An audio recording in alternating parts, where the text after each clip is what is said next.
ಗಮನ ಸೆಳೆಯುವಲ್ಲಿ ಭಾರತೀಯ ವೈದ್ಯಕೀಯ ಸಂಘ ಕಿತ್ತೂರು ಇವರ ವತಿಯಿಂದ ಸಾಂಕೇತಿಕವಾಗಿ ಶಾಂತಿಯುತವಾದಂತಹ ಪ್ರತಿಭಟನೆಯನ್ನು ಹಮ್ಮಿಕೊಂಡಿರ್ತಾರೆ. ದಯಮಾಡಿ ಸಾರ್ವಜನಿಕರು ಸಹಕರಿಸಬೇಕು ಅಂತ ಹೇಳಿ ಕೇಳ್ಕೊತಾ ಇದ್ದೀವಿ. ನಡೆದಿರ್ತಕ್ಕಂಥ ಅತ್ಯಾಚಾರ ಮತ್ತು ಕೊಲೆಯನ್ನು ಖಂಡಿಸಿ ಒಂದು ದಿನದ ವೈದ್ಯಕೀಯ ಸೇವೆಯನ್ನು ಸ್ಥಗಿತಗೊಳಿಸಿ ಸಾಂಕೇತಿಕವಾದಂತಹ ಪ್ರತಿಭಟನೆಯಲ್ಲಿ ಭಾಗವಹಿಸಿರ್ತಾರೆ. ದಯಮಾಡಿ ಸಾರ್ವಜನಿಕರು ಸಹಕಾರ ನೀಡಬೇಕು ಅಂತ ಹೇಳಿ ಈ ಮೂಲಕ ಕೇಳ್ಕೊತಾ ಇದ್ದೀವಿ. ವೈದ್ಯಕೀಯ ಸೇವೆಯನ್ನು ಸ್ಥಗಿತಗೊಳಿಸಿ ಸಾಂಕೇತಿಕವಾದಂತಹ ಪ್ರತಿಭಟನೆಯಲ್ಲಿ ಭಾಗವಹಿಸ್ತಾ ಇರ್ತಾರೆ.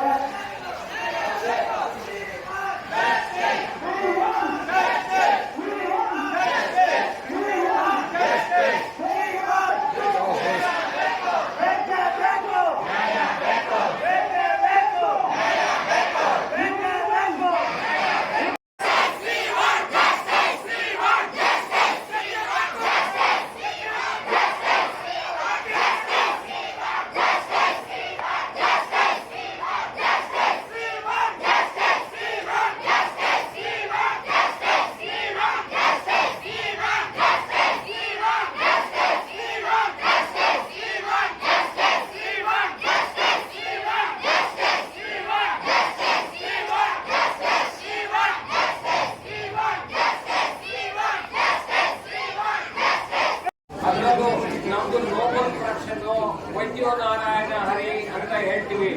ಆದ್ರೆ ಈ ಕೃತ್ಯಗಳು ಪ್ರತಿ ವರ್ಷಕ್ಕೆ ಏನಿಲ್ಲ ಅಂತಂದ್ರೂ ಒಂದು 10 ಈ ರೀತಿ ಆಪಾದನೆಗೆ ಬರುತ್ತೆ, ಜೀವ ಹಾನಿ ಮಾಡ್ತಾರೆ ಮತ್ತು ಹಾಗೂ ಎಲ್ಲ ತರಹದ ತೊಂದರೆಗಳನ್ನ ಕೊಡಬೇಕು ಅನ್ನೋದನ್ನ ಎಲ್ಲದನ್ನು ಕೊಟ್ಟು ನಮಗೆ ಅಹಿತಕರ ಘಟನೆಗಳನ್ನ ಮಾಡಿ ನಮಗೆ ಅಷ್ಟು ತೊಂದರೆ ಕೊಟ್ಟಿದ್ದಾರೆ.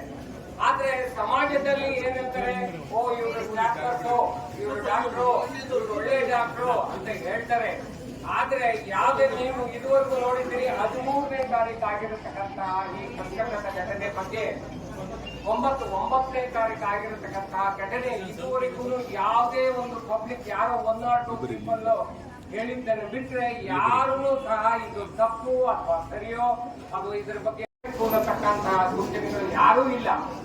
ನನಗೆ ಈ ಸ್ಟೇಜ್ ಮೇಲೆ ಹೇಳ್ಬಾರ್ದು, ಅಲ್ಲಿಯ ಚೀಫ್ ಮಿನಿಸ್ಟರ್ನೇ ಇಂಥ ಪ್ರೊಸೆಷನ್ ನಲ್ಲಿ ಭಾಗವಹಿಸಿಬಿಟ್ರೆ ನಮ್ಗೆ ಇನ್ನು ಯಾವ ಬಲ ಕೊಡ್ತಾರೆ, ಯಾರು ಕೊಡ್ತಾರೆ, ಯಾರು ಆದೇಶ ಮಾಡ್ತಾರೆ, ನೀವೇ ಯೋಚನೆ ಮಾಡಿ. ಅಂತ ಸ್ಥಿತಿಗೆ ನಮ್ಮ ದೇಶ ಬರ್ತಾ ಇದೆ. ಆದ್ರಿಂದ ನಾವು ಎಲ್ಲರೂ ಸಹ ಒಗ್ಗೂಡ್ಬೇಕು. ಇಂಥ ಕೃತ್ಯ ಆದಾಗ ಏನ್ ಆಗ್ಬೇಕು, ಏನ್ ಮಾಡ್ಬೇಕು ಕೂಡಲೇ ಇವ್ರು ಹೇಳ್ತಾರೆ. ಇದುವರೆಗೂ ಒಂದು FIR ಆಗಿರಲ್ಲ, ಅದು ಯಾರು ಹಿಡ್ದಿರಲ್ಲ, ಏನೂ ಆಗಿರಲ್ಲ ಅಂದ್ರೆ ಎಲ್ಲಿವರೆಗೆ ಅದಾಗಲೇ ಮರ್ತೇ ಹೋಗ್ಬಿಡುತ್ತೆ. ಆದ್ರಿಂದ ನಾವು ಇದಕ್ಕೆ ದೇಶ ಇದನ್ನ ಖಂಡಿಸಬೇಕು. ಇದಕ್ಕೆ ಒಂದು ಕೋರ್ಟ್ ಒಂದು ಆದೇಶವನ್ನು ಕೊಟ್ಟು ಕಠಿಣ ಶಿಕ್ಷೆಯನ್ನು ಕೊಟ್ಟು ನಮ್ಮೆಲ್ಲರಿಗೂ ಸೂಕ್ತ ರಕ್ಷಣೆ ಅಂತ ಕೊಡಬೇಕು. ಅದರಲ್ಲೂ ಲೇಡೀಸ್ ಸಿಸ್ಟರ್ ಆಗ್ಲಿ, ಬ್ರದರ್ಸ್ ಆಗ್ಲಿ, ಡಾಕ್ಟರ್ಸ್, ಲೇಡಿ ಡಾಕ್ಟರ್ಸ್ ಒಬ್ಬೊಬ್ಬರೇ ಡ್ಯೂಟಿಗಳನ್ನು ಮಾಡ್ತಾ ಇರ್ತವೆ. ಅವ್ರಿಗೆ ಯಾವುದೇ ವಿಧವಾದಂತಹ ಆದ್ರಿಂದ ಖಂಡಿತವಾಗ್ಲೂ ನಮ್ಮ ವೃತ್ತಿ ಏನು, ವೈದ್ಯ ವೃತ್ತಿ ಏನಿದೆ, ಪ್ಯಾರಾಮೆಡಿಕಲ್ ಡಾಕ್ಟರ್ಸ್ ಆಗಲಿ, ಮುಂದೆ ತುಂಬಾ ಕಷ್ಟ ಇದೆ. ಆದ್ರಿಂದ ತಾವೆಲ್ಲರೂ ಎಚ್ಚೆತ್ಕೋಬೇಕು ಈಗ ಅಂತ ಹೇಳಿ ನನ್ನ 2 ಮಾತನ್ನ. ಈ ದೇಶದ ಪರಿಸ್ಥಿತಿ ನೋಡಿದ್ರೆ ನಿಜವಾಗ್ಲೂ ನಮಗೆ ಎಂತಹ ಒಂದು ದುಃಖಕರವಾಗಿ ಒಂದು ಅನ್ಸುತ್ತೆ ಅಂತಂದ್ರೆ, ಕೃತ್ಯ 1 ವಾರ ಆದ್ರೂ ಇನ್ನು ನಮಗೆ ನ್ಯಾಯ ಸಿಕ್ಕಿಲ್ಲ ಅಂದ್ರೆ ಈ ದೇಶದ ಪರಿಸ್ಥಿತಿ, ಹೆಣ್ಮಕ್ಳ ಪರಿಸ್ಥಿತಿ ఎంత ಶೋಚನೀಯವಾಗಿದೆ ಅಂತ ನಾವು ಯೋಚನೆ ಮಾಡಬೇಕಾಗುತ್ತೆ.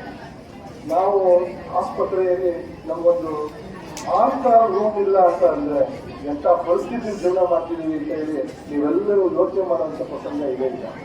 ಹಾಗಾಗಿ ನೀವು ಹೆಣ್ಣು ಮಕ್ಕಳಿಗೆ ಮುಖ್ಯವಾಗಿ ಅಂತಲ್ಲ, ಅರೆವೈದ್ಯಕೀಯ ಸಿಬ್ಬಂದಿ, ನರ್ಸಿಂಗ್ ಸಿಬ್ಬಂದಿ, ಹೋಮ್ ಕೀಪಿಂಗ್ ಸಿಬ್ಬಂದಿ ಎಲ್ಲರೂ ಆಸ್ಪತ್ರೆಯಲ್ಲಿ ಕೆಲಸ ಮಾಡತಕ್ಕಂಥ ಎಲ್ಲರೂ ಒಟ್ಟಾಗಿ ಒಂದು ಕುಟುಂಬ, ನಾವು ಒಂದು ಫ್ಯಾಮಿಲಿಗೆ ಯಾವಾಗಾದ್ರೂ ಒಂದು ಅನಾಹುತ ಸಂಭವಿಸಿದ್ರೆ, ಒಂದು ಫ್ಯಾಮಿಲಿಯಲ್ಲಿ ಯಾವಾಗಲಾದ್ರೂ ಒಂದು ಈ ತರ ದುರ್ಘಟನೆ ಸಂಭವಿಸಿದ್ರೆ ನಾವೆಲ್ಲ ಹೆಂಗ್ ಸೇರ್ಕೊಂಡು ಅದನ್ನ ಎದುರಿಸ್ತೀವೋ ಅದೇ ರೀತಿಯಲ್ಲಿ ನಮ್ಮ ಒಂದು ವೈದ್ಯರಿಗೆ ಈ ತರ ಒಂದು ಅನ್ಯಾಯ ಅಕ್ರಮ ಆಗಿರ್ತಕ್ಕಂಥ ಸಂದರ್ಭದಲ್ಲಿ ಇಡೀ ವೈದ್ಯಕೀಯ ಕುಟುಂಬ ಒಂದು ಕುಟುಂಬ ತರ ಎಲ್ಲ ಸೇರಿದ್ದೇವೆ. ಈ ಒಗ್ಗಟ್ಟು ಯಾವಾಗಲೂ ಇರಲಿ. ಯಾಕಂದ್ರೆ ಇವತ್ತು ಅವರಿಗಾಗಿದೆ, ನಾಳೆ ನಮಗಾಗ್ಬೋದು, ನಾಳೆ ಇನ್ನೊಬ್ಬರಿಗಾಗ್ಬೋದು. ಯಾಕಂದ್ರೆ ಇದು ಒಂದು ಸಮಾಜಕ್ಕೆ ಅಂಟಿದ ಒಂದು ಪಿಡುಗು. ಯಾಕಂದ್ರೆ ನಮ್ಮ ಸಮಾಜದಲ್ಲಿ ಈ ತರ ಘಟನೆಗಳು ಆಗ್ತಾನೆ ಇರ್ತವೆ. ಆದ್ರೆ ಸಾರ್ವಜನಿಕರ ಒಂದು ಸೇವೆಯಲ್ಲಿ ನಿರತರಾಗಿರ್ತಕ್ಕಂಥ, ಹಗಲು ರಾತ್ರಿ ನಿರತರಾಗಿರ್ತಕ್ಕಂಥ ಒಂದು ವೈದ್ಯಕೀಯ ಸಿಬ್ಬಂದಿ ಮೇಲೆ ಈ ತರ ಅಮಾನವೀಯ ಲೈಂಗಿಕ ದೌರ್ಜನ್ಯ ಮತ್ತು ಕೊಲೆ ಪ್ರಕರಣ ಆಗಿರ್ತಕ್ಕಂಥದ್ದು, ಅದು ಅತ್ಯಂತ ಕೆಟ್ಟ ರೀತಿಯಲ್ಲಿ ಅಮಾನವೀಯ ಆಗಿರ್ತಕ್ಕಂಥ ಇಂಥ ಘಟನೆ ನಮ್ಮ ಒಂದು ಫ್ಯಾಮಿಲಿಗೆ, ನಮ್ಮ ಒಂದು ಕುಟುಂಬಕ್ಕೆ ಒಂದು ಗಂಡಾಂತರ ತಂದಿದೆ. ಇದನ್ನ ಎಲ್ಲರೂ ಎಚ್ಚೆತ್ಕೊಂಡು, ಯಾಕಂದ್ರೆ ಇದಕ್ಕಾಗಿ ನಾವೆಲ್ಲ ಸನ್ನದ್ಧರಾಗಬೇಕು. ಎಲ್ಲರೂ ಒಟ್ಟಾಗಿ ಈ ಒಂದು ಸಾಮಾಜಿಕ ಪಿಡುಗನ್ನು ಎದುರಿಸೋಣ. ಯಾವುದೇ ರೀತಿ ಮುಂದೆ ಈ ರೀತಿ ಘಟನೆಗಳ ಆಗದಂಗೆ ನೋಡ್ಕೊಳ್ಳೋಣ. ಇದಕ್ಕಾಗಿ ನಾವು ಎಲ್ಲರ ಒಂದು ಸಹಾಯವನ್ನು ಕೇಳೋಣ. ಅದೊಂದು ಅಂಗವಾಗಿ ನಾವು ಸರ್ಕಾರಕ್ಕೆ ಮನವಿ ಸಲ್ಲಿಸಲಿಕ್ಕೆ, ನಮ್ಮ ಎಸಿ ಮುಖಾಂತರ ಮನವಿ ಸಲ್ಲಿಸಲಿಕ್ಕೆ ಬಂದಿದ್ದೇವೆ. ದಯವಿಟ್ಟು ಅದನ್ನು ಸ್ವೀಕರಿಸಿ ನಮ್ಮ ಅನುವಾದವನ್ನು ಸರ್ಕಾರಕ್ಕೆ ತಲುಪಿಸಬೇಕಂತ ಮಾನ್ಯ ತಹಸೀಲ್ದಾರ್ ಅವರಲ್ಲಿ ನಾವು ಪ್ರಾರ್ಥಿಸ್ಕೊಳ್ತೇವೆ. ಸುಮ್ಮನೆ ಕೆಲಸ ಮಾಡ್ತೀವಿ ಥಿಂಕಿಂಗ್ ಏನೋ ಒಂದ್ ಒಳ್ಳೇದ್ ಮಾಡ್ಬೋದು ಅಂತ, ಬಟ್ ಇಷ್ಟೊಂದು ಕ್ರೂರತೆ ಇದೆ ಅಂತ ಅಂದ್ರೆ ನಿಜವಾಗ್ಲೂ ಯೋಚನೆ ಮಾಡ್ಬೇಕು. ಆಸ್ಪತ್ರೆ ಒಳಗಡೆ ಕಾಲಿಡಕ್ಕೂ ಯೋಚನೆ ಮಾಡ್ಬೇಕು, ಆಚೆ ಓಡಾಡಕ್ಕೂ ಯೋಚನೆ ಮಾಡ್ಬೇಕು. ಆ ತರ ನಾವು ನೈಟೆಲ್ಲ ಒಬ್ರೊಬ್ರೇನೆ ಓಡಾಡ್ತಾ ಇರ್ತೀವಿ. ಆಸ್ಪತ್ರೆಯಲ್ಲೂ ಅಷ್ಟೇ ಎಷ್ಟ್ ಜನ ಸರ್ ಹೇಳ್ದಂಗೆ 1-2 ದಿವಸ ಪೊಲೀಸ್ ಬರ್ತಾರೆ, ಬಟ್ ಯಾವಾಗ್ಲೂ ಅವ್ರೇನ್ ನಮ್ ಜೊತೆ ನಮ್ ಪ್ರೊಟೆಕ್ಷನ್ ಕೊಟ್ಕೊಂಡು ಇರಕ್ಕಾಗಲ್ಲ. ಅದನ್ನ ಜನರೇ ಅರ್ಥ ಮಾಡ್ಕೋಬೇಕು. ಈಗ ನಾವು ಎಲ್ಲಾ ಜನರಿಗೂ ಹೇಳೋ ಅಂತ ಪರಿಸ್ಥಿತಿ ಇಲ್ಲ, ಬಿಕಾಸ್ ಒಬ್ರೊಬ್ರಿಗೂ ಅಂತೂ ಹೇಳಕ್ಕಾಗಲ್ಲ. ಎಲ್ರು ಅವ್ರ ಅರ್ಥ ಮಾಡ್ಕೊಂಡು ಇರ್ಬೇಕು. ಹಂಗಂತ ನಾವ್ ಎಲ್ರು ಒಳ್ಳೆಯವ್ರಂತ ಭಾವಿಸ್ತೀವಿ, ಬಟ್ ಈ ರೀತಿ ಇನ್ಸಿಡೆಂಟ್ಸ್ ಆದ್ರೆ ನಾವ್ ಹೆಂಗ್ ಓಡಾಡ್ಕೊಂಡು ಹೆಂಗ್ ಕೆಲಸ ಮಾಡ್ಕೊಂಡಿರ್ಬೇಕು. ಅಲ್ಲಿ ಸೇಮ್ ನೈಟ್ ಯಾರು ಎದ್ದಿರೋದಿಲ್ಲ, ನಾವು ಓಡಾಡ್ತಾನೆ ಇರ್ತೀವಿ. ನೈಟ್ ಎಲ್ಲ ಬರ್ತಾರೆ, ಕುಡ್ಕೊಂಡ್ ಬರ್ತಾರೆ. ಮೋಸ್ಟ್ ಆಫ್ ದ ಥಿಂಗ್ಸ್ ಸುಮ್ನೆ ಬಂದ್ ಜಗಳ ಆಡಲ್ಲ, ಎಲ್ಲ ಕುಡ್ಕೊಂಡ್ ಬಂದಿರ್ತಾರೆ. ಫೀಮೇಲ್ ಸ್ಟಾಫ್ಸೇ ಇರ್ತೀವಿ, ಸಿಸ್ಟರ್ಸ್, ನರ್ಸಿಂಗ್ ಆಫೀಸರ್ಸ್ ಫೀಮೇಲ್ಸ್ ಇರ್ತಾರೆ, ಡ್ಯೂಟಿ ಡಾಕ್ಟರ್ಸ್ ಫೀಮೇಲ್ಸ್ ಇರ್ತೀವಿ. So horrible. ಮಿಡ್ ನೈಟ್ ಅಲ್ಲಿ ನಾವು ಕೂಗಾಡಿದ್ರು ಅಲ್ಲಿ ಯಾರು ಬರೋದಿಲ್ಲ, ಎಕ್ಸೆಪ್ಟ್ ಎಮರ್ಜೆನ್ಸಿ ಒಳಗೆ ಪೇಷಂಟ್ಸ್ ಇದ್ರೆ. ಅಂತ ಅಂದ್ರೆ ಈ ರೀತಿ ಒಂದು ಸ್ಟ್ರೆಸ್ ಇಟ್ಕೊಂಡು ನಾವು ತುಂಬಾ ಕಷ್ಟ ಆಗೋದು. ಸೊ ಎಲ್ಲರೂ ಅರ್ತ್ಕೊಂಡು ಸಪೋರ್ಟ್ ಮಾಡ್ಬೇಕು. ಅಂಡ್ ಈ ತರ ಸನ್ನಿವೇಶಗಳು ಮತ್ತೆ ಆಗ್ದಂಗೆ, ಮತ್ತೆ ಈ ರೀತಿ ಪ್ರೊಗ್ರೆಸ್ ಆಗಕ್ಕೆ ಅವಕಾಶ ಕೊಡ್ದಂಗೆ ಎಲ್ಲರೂ ನೋಡ್ಕೋಬೇಕಂತ ವಿನಂತಿಸ್ಕೊಳ್ತೀವಿ. Thank you so much.